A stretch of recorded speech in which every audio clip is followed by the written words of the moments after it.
so I guess I came across them and I was like, oh, I want stars in my eyes too!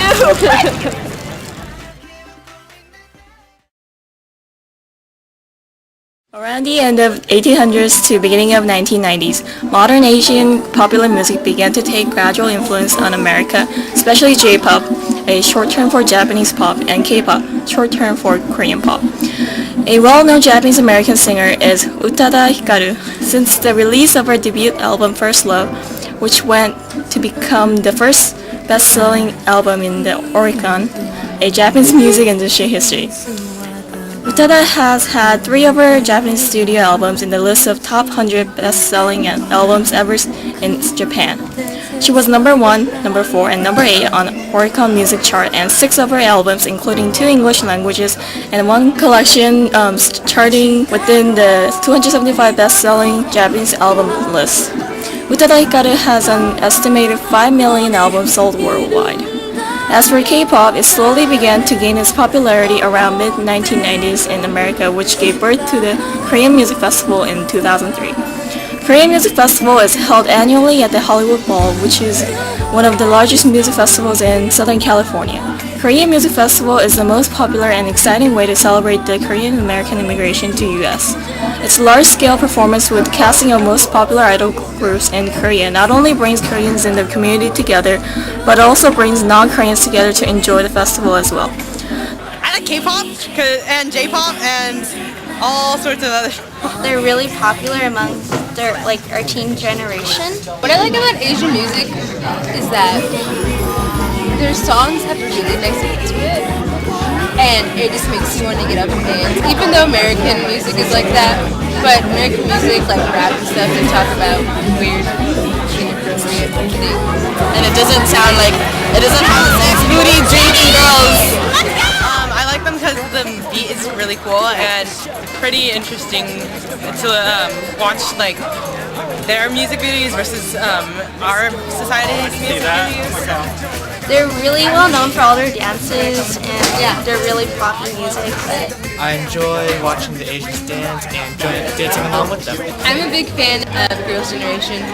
I have like most of their songs on my iPod. There's Jay Chou and Brain, Yori, MixQ/DBSK, Super Junior, 2PM, Shiny. Like there's Boa. My friend introduced me to Shiny. And from girl groups, I should say Girls' Generation and Wonder Girls. Super Junior. This is like someone, I didn't draw this, but someone like drew or wrote like names of all the K-pop songs, like from various groups. For Wonder Girls, they made it into Billboard Top 100. Their song Nobody ranked 76 on the October 29th Billboard Hot 100. They are the first Korean/Asian singers to enter the Billboard.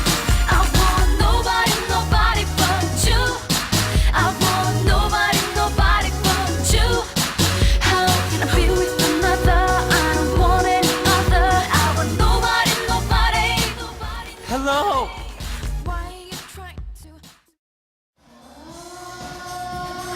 Whenever I go to weddings, there's always some sort of karaoke machine going on, so I like it because it's a lot of fun. I usually go to Elvis karaoke. It's down by Kirsten Garfield, I think.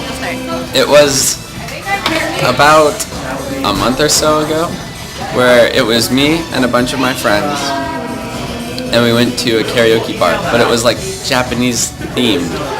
It was in a Japanese like marketplace. We decided to check it out, and it was fun.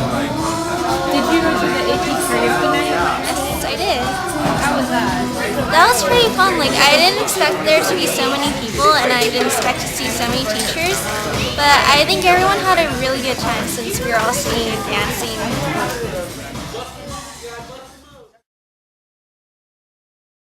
Media is a staple of pop culture, and one in which Asian cultures excel in.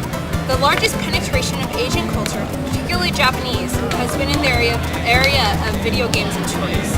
Nintendo is the best example of this, with well-known characters such as Link from Legend of Zelda, Samus from Metroid, and Mario and Luigi from the Super Mario franchise, and Donkey Kong. Nintendo has its origins as a family computer in Japan. After the initial failure and almost complete collapse, complete economic collapse of the American home game industry. We weren't quite there, still.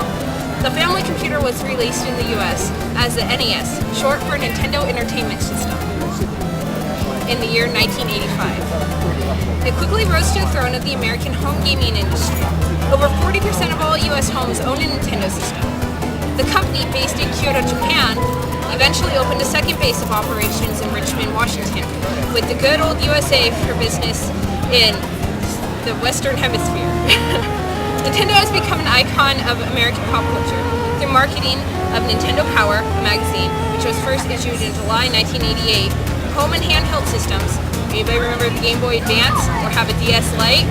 And action figures, dolls, plushes of popular characters.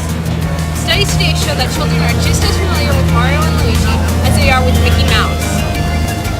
Animations were used as public service announcements and propaganda in both areas. It wasn't until World War II and Japan's passage of the film law of 1939 that anime became an industrial giant. The first full-length anime was in April of 1945, the black and white Momotaro's Defiant Sea Warriors, which was Navy propaganda for Japan.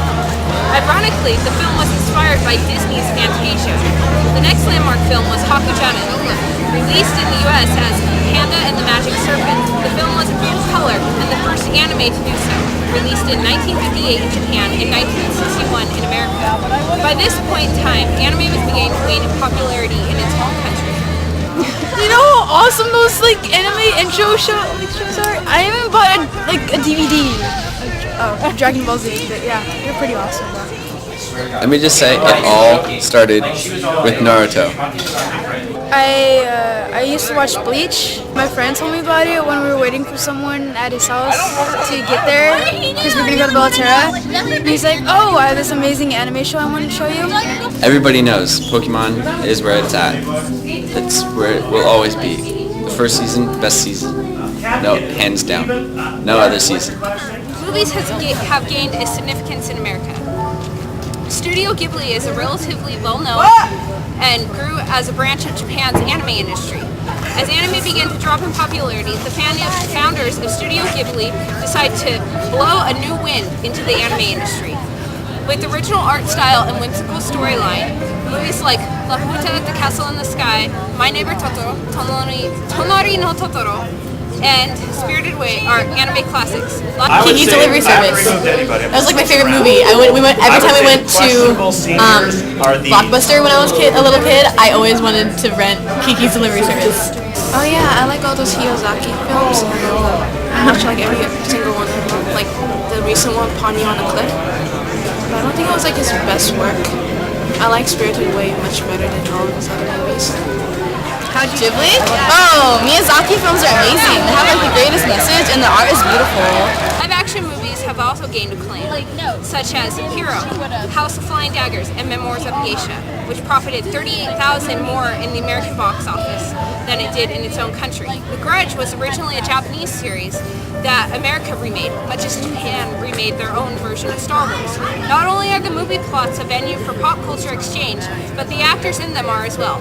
I like some Korean dramas, like, they might be really over dramatic sometimes, but the overall feeling is really cool because some of them have like this really cute feeling to them.